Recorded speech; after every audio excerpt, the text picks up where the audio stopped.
नमस्कार, मैं हूं अमित और आप देख रहे हैं आंखें न्यूज 24। आइए नजर डालते हैं आज के महत्वपूर्ण खबरों पर। विपक्षी एकता को मिली मजबूती, सीएम नीतीश कुमार ने अरविंद केजरीवाल से की दिल्ली में मुलाकात।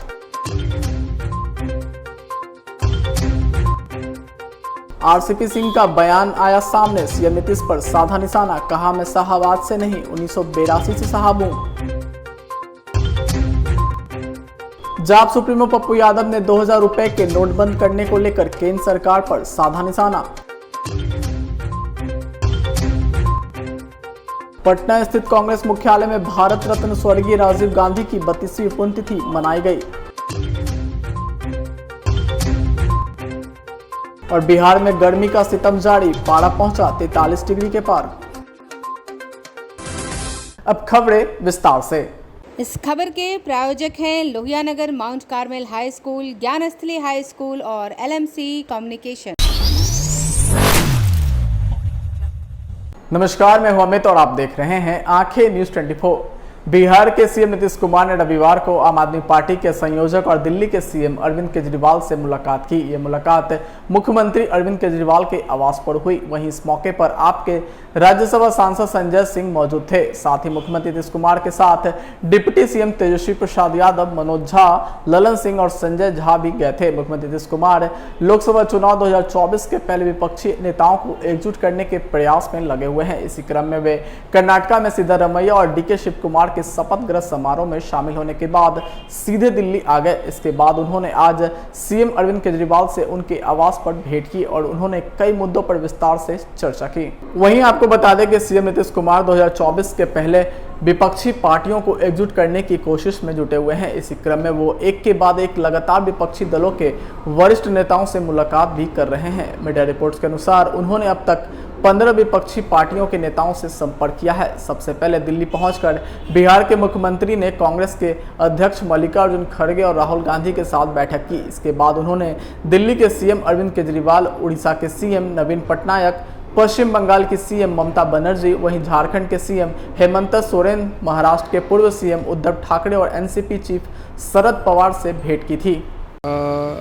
मैंने उनसे निवेदन किया, अभी वो पूरे देश के अंदर विपक्ष को एकत्रित करने में जुड़े हुए हैं। मैंने उनसे निवेदन किया कि अगर सारा विपक्ष इकट्ठा हो जाता है, नॉन बीजेपी सारी पार्टियां इकट्ठी हो जाती हैं, तो एक तरह से राज्यसभा के अंदर अगर ये इसको बिल के रूप में लेके आते हैं तो इसको बिल के रूप में हराया जा सकता है राज्यसभा के अंदर। और अगर राज्यसभा के अंदर ये बिल हार गया तो ये एक तरह से 2024 का सेमीफाइनल होगा।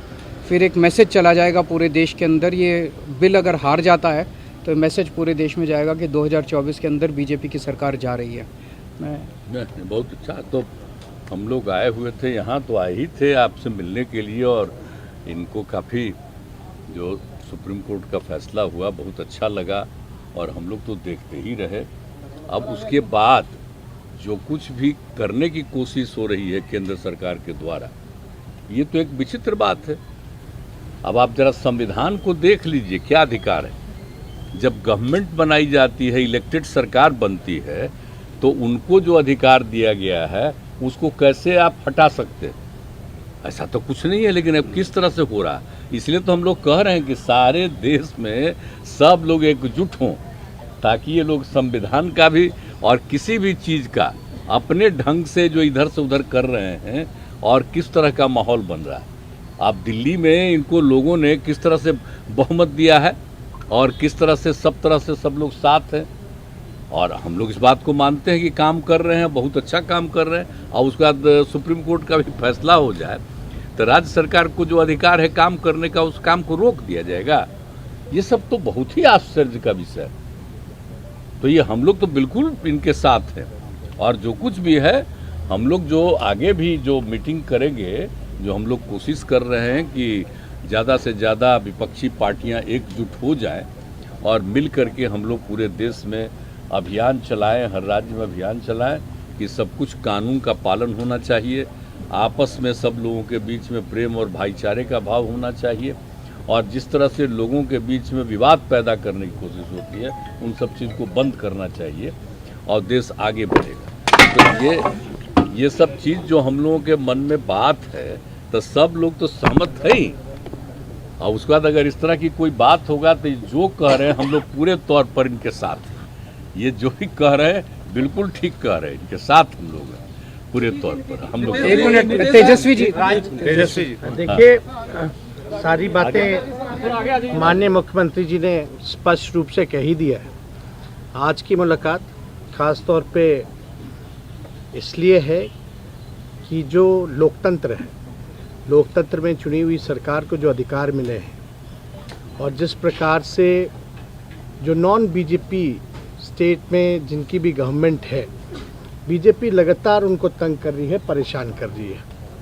तो जो परेशानी अरविंद केजरीवाल जी झेल रहे हैं, हम यहाँ पूरी तरीके से इनको समर्थन देने आए हैं कि इनके साथ अन्याय कर रही है केंद्र की सरकार। और जब सुप्रीम कोर्ट का जब जजमेंट आ गया तो सारी चीज़ें स्पष्ट हो गई, तो कुछ कहने वाली कोई बात ही नहीं है। लेकिन जिस प्रकार से इनको तंग किया जा रहा है या और दूसरे राज्यों में जिस प्रकार से केंद्र भेदभाव कर रही है उन राज्यों के साथ, तो ये कहीं से भी न्यायपूर्ण नहीं है।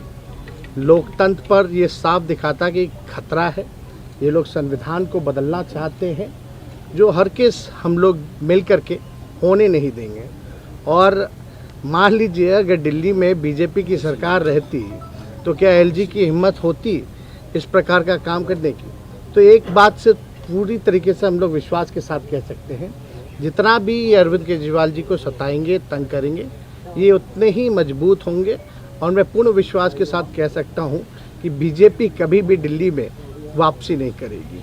तो हम लोग सब लोग इनके समर्थन में हैं और सब लोग मिल कर के हम लोग जो है देश हित के लिए काम करेंगे। नमस्कार, मैं हूं अमित और आप देख रहे हैं आंखें न्यूज 24। पूर्व केंद्रीय मंत्री आरसीपी सिंह ने पत्रकारों से बात करते हुए उन्होंने नीतीश कुमार पर तंज कसा है। उन्होंने कहा कि मैं तो साहब आज से नहीं हूं, 1982 से साहब हूं। मैं नीतीश कुमार का कोई नौकर थोड़ी हूं और वह जन्म से कोई राजनीति में आ गए थे क्या? 1977 और 80 में चुनाव लड़े थे तो क्या हुआ था यह सबको पता है। वहीं आगे उन्होंने ललन सिंह के आरोप पर आरसीपी सिंह ने कहा कि मुख्यमंत्री यह लोग बने, उप मुख्यमंत्री ये लोग बने और मैं संगठन में काम करने वाला पार्टी को मजबूत करता था और ये लोग बात करते हैं सरकार में रहकर क्या क्या करते हैं सबको पता है। आपको सुनवाते हैं और क्या कुछ कह रहे हैं आरसीपी सिंह। मैं साहब क्यों? मैं उनका कोई सबॉर्डिनेट हूँ क्या? नहीं, यही बात वो साहब में था, वो लोग साहब नहीं थे।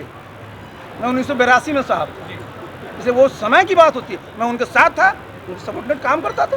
ये भी कह रहे हैं कि राजनीति में उन्होंने लाया आपको 2 बार। अच्छा से सुन लीजिए, वो क्या लाएंगे? उनको कौन लाया? पैदा लिए थे तो राजनीति में आ गए थे क्या? आपने 77 में चुनाव लड़े, 80 में चुनाव लड़े, क्या हुआ था? किसको सिखा रहे हैं? हमसे ही सब चर्चा ना करें। एक आखिरी सवाल है, जदयू के अभी जो वर्तमान में राष्ट्रीय अध्यक्ष है वो बार-बार आरसीपी सिंह टैग कर रहे हैं। देखिए, मैं बता दूँ आपको, जरा समझिए भाई, मैं मंत्री सिर्फ आज तक एक बार हुआ हूँ, वो भी केंद्र में स्टील मिनिस्टर। पता कर लें लोग पूरे देश में घूम करके, किसी का हम मंत्री लोग, मुख्यमंत्री ये लोग, मुख्यमंत्री ये लोग, और टैक्स हम वसूल रहे। वाह, क्या तरीका है। कह रहे हैं इस्लामपुर में खाली जमीन लिखवाए और कुछ नहीं किया। बहुत बढ़िया। तो हम वो तो उस पर तो पूरा जवाब ही उनको मिल गया था। देखिए, जितनी घटिया सोच है ना, एक बात मैं बता दूं, हमसे निपटने की तो औकात है नहीं।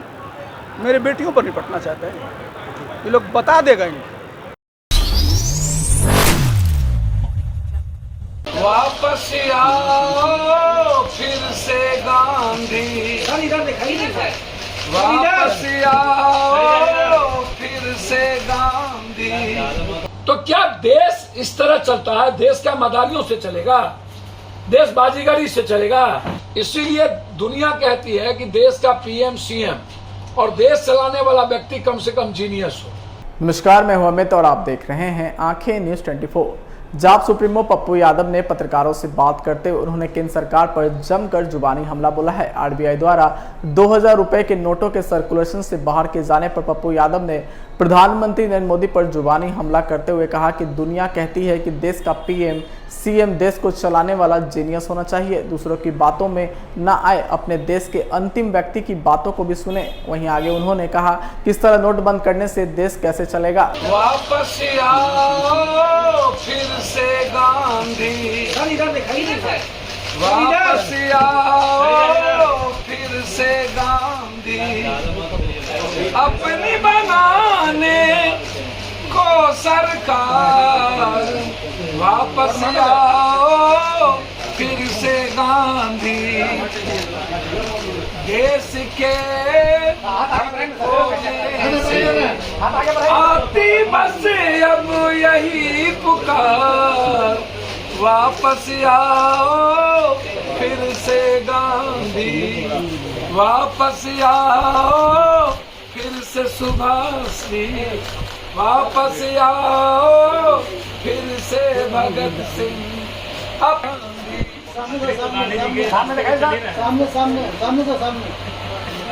जाली नोट इक्वल हो गया, क्या हुआ? काला धन वापस कब आएगा? आतंकवादी गतिविधि क्यों बढ़ गई? और भ्रष्टाचार दुनिया के प्रचंड पर क्यों चला गया?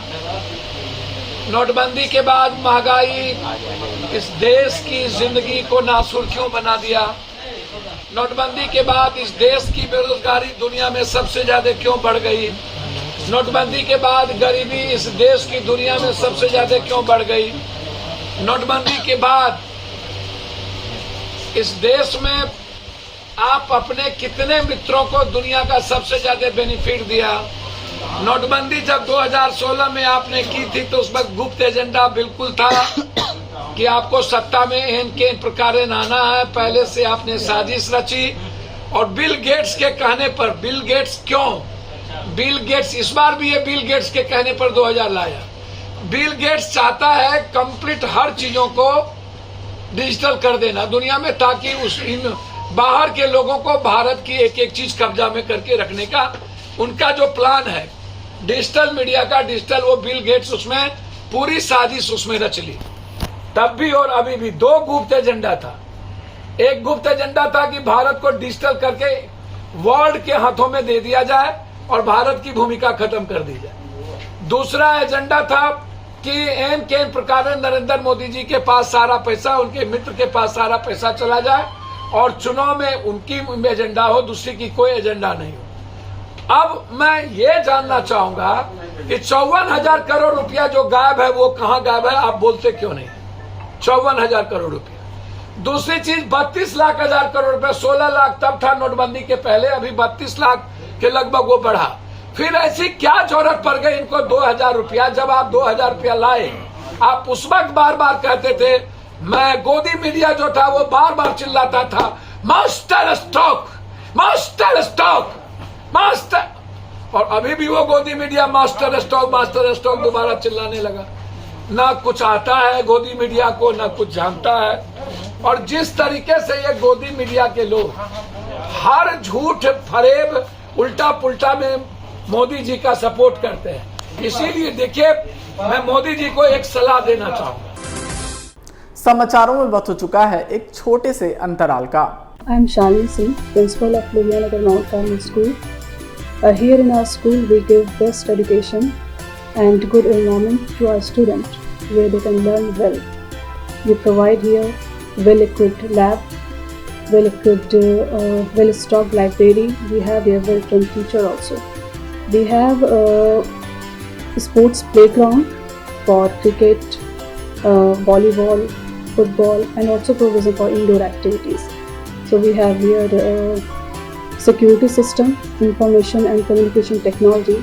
So we have all facilities here in our school where students feel comfortable and secure.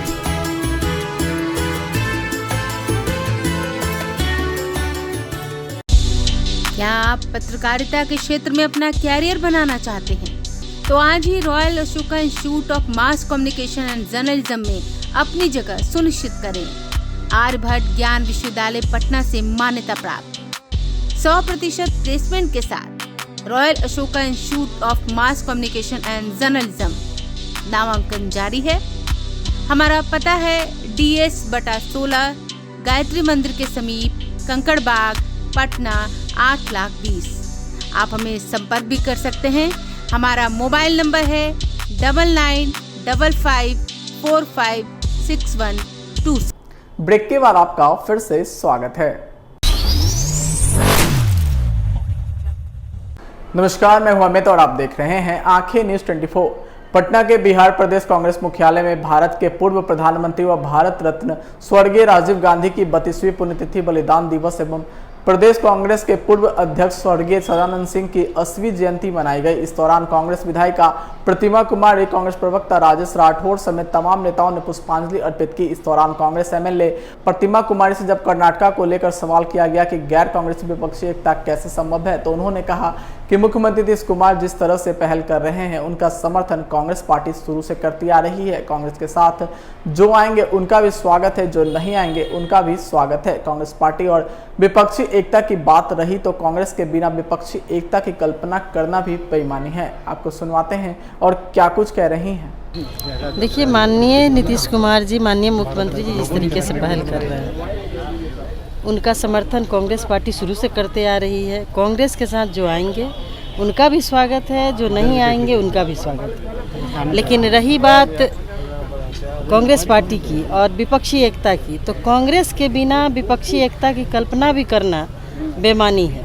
और जब तक सभी दलों के लोग कांग्रेस के साथ नहीं आएंगे तब तक मोदी को उखाड़ फेंकना संभव नहीं है। और ऐसा लगता है कि कहीं ना कहीं जो लोग मोदी जी से डरते हैं वो कांग्रेस के साथ आने में कतराते हैं। विपक्षी एकता संभव हो पाएगी? बिल्कुल होगा। जिस तरीके से कांग्रेस बिल्कुल निष्पक्ष और बिल्कुल निस्वार्थ भाव से विपक्षी लोगों को अपने साथ लेकर के चलने में विश्वास करती है। आदरणीय जब माननीय मुख्यमंत्री नीतीश कुमार जी गए थे, जिस तरीके से हमारे नेता आदरणीय राहुल जी ने उनका स्वागत अभिनंदन किया, आदरणीय मल्लिकार्जुन खड़गे साहब ने जिस तरह से स्वागत किया, तो इसमें कहीं कोई भेदभाव वाली बात नहीं है, कहीं कोई मन में कटुता वाली बात नहीं है। हमारे नेता तो चाहते ही हैं कि देश में जितने भी विपक्षी दल हैं, जो लाइक माइंडेड पार्टियां हैं, एक साथ आए और 2024 में देश में एक सत्ता परिवर्तन किया जाए, तभी जाकर के देश का भला होगा और देश का विकास होगा। नमस्कार, मैं हूं अमित और आप देख रहे हैं आंखें न्यूज 24। बिहार में फिलहाल गर्मी से राहत मिलने की कोई संभावना नहीं है। खासकर दक्षिण बिहार में लगातार 2 से 2.5 डिग्री तापमान में बढ़ोतरी हो रही है और लोगों को गर्मी से परेशानी झेलनी पड़ रही है। बीते शनिवार को भी शुक्रवार की अपेक्षा 2 डिग्री से ज्यादा तापमान में बढ़ोतरी हुई है। वहीं औरंगाबाद में लगातार दूसरे दिन भी सबसे अधिक तापमान बना रहा। राजधानी पटना की बात करें तो 2 दिनों में 4.8 डिग्री तापमान की बढ़ोतरी हो चुकी है। वहीं पटना में गुरुवार को 37 डिग्री तापमान दर्ज किया गया था, तो वहीं शुक्रवार को 40.8 डिग्री तापमान रहा। चिलचिलाती गर्मी और उमस से लोगों का हाल फिलहाल बुरा है। कल यानी शनिवार को 1 डिग्री तापमान में बढ़ोतरी के साथ पटना में 41.8 डिग्री तापमान रहा। मौसम विभाग के अनुसार आज यानी रविवार को भी वर्षा की कोई चेतावनी नहीं दी गई है, जबकि अनुमानित उत्तर मध्य और उत्तर पूर्व बिहार के 14 जिलों में से 1-2 जिलों में बहुत हल्की बारिश हो सकती है या मेघ गर्जन हो सकते हैं। लेकिन उत्तर बिहार में भी तापमान में ज़्यादा गिरावट की उम्मीद नहीं है। हालांकि उत्तर बिहार में तापमान में गिरावट देखी जा रही थी, लेकिन शनिवार से ही उत्तर बिहार में भी तापमान में बढ़ोतरी हो रही है। वहीं किशनगंज में सबसे कम तापमान शुक्रवार को 28 डिग्री सेल्सियस दर्ज किया गया, तो वहीं शनिवार को 5 डिग्री में बढ़ोतरी होकर 33 डिग्री तापमान रहा। मौसम विभाग के अनुसार अगले 4 दिनों के बाद उत्तर बिहार में फिर से तापमान में गिरावट के साथ कई जिलों में वर्षा हो सकती है। तो दक्षिण बिहार में 4 दिनों बाद कुछ जिलों में वर्षा होने का पूर्वानुमान जारी किया गया है, लेकिन आज से आगामी 2 दिन लोगों को गर्मी का सितम झेलना पड़ेगा। बीते शनिवार को बिहार के दक्षिण इलाकों में तापमान में काफ़ी बढ़ोतरी देखी गई और 43 डिग्री के पार तापमान रहा। वहीं शनिवार को 13 जिलों में 40 डिग्री से ऊपर तापमान रहा, जिसमें सबसे अधिक औरंगाबाद में 43 डिग्री तापमान दर्ज किया गया था। तो वहीं दूसरे नंबर पर गया में 42.6 डिग्री तापमान रहा। डेहरी और भोजपुर में 42.4 डिग्री, नवादा में 42 डिग्री, तो पटना और शेखपुरा में 41.8 डिग्री तापमान रहा। वहीं नालंदा में 0.3 डिग्री तापमान में गिरावट के साथ 41.2 डिग्री तापमान रहा। इसके अलावा जो खगड़िया, बांका और सिवान जिले के जीरादेई में 40 डिग्री के ऊपर तापमान बना रहा। उत्तर बिहार में भी बहुत ज़्यादा तापमान नहीं रहा, परंतु 3 डिग्री के आसपास तापमान में बढ़ोतरी देखी गई। दक्षिण बिहार के इलाकों में औसतन तापमान 39 डिग्री से 42 डिग्री के बीच रहा, तो वहीं उत्तर बिहार में 45 डिग्री से 47 डिग्री के आसपास बना रहा। सबसे कम तापमान किशनगंज में 33 डिग्री सेल्सियस रहा। बीते शनिवार को दिन और देर रात्रि में भी किसी भी जिले में वर्षा नहीं हुई। शुक्रवार और शनिवार की रात्रि में 4 जिलों में बहुत हल्की वर्षा दर्ज की गई। इनमें मधुबनी जिले के माधवपुर में 6.8 मिलीमीटर, अररिया में 2 मिलीमीटर, मधेपुरा के मुरलीचक में 1.2 मिलीमीटर, उत्तरी कटिहार में 0.5 मिलीमीटर बरसात दर्ज की गई।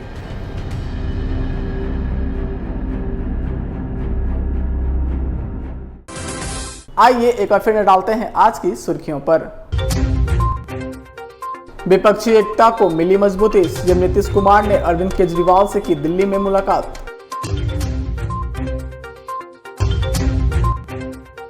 आरसीपी सिंह का बयान आया सामने, सीएम नीतीश पर साधा निशाना, कहा मैं शाहबाद से नहीं 1982 से साहब हूं।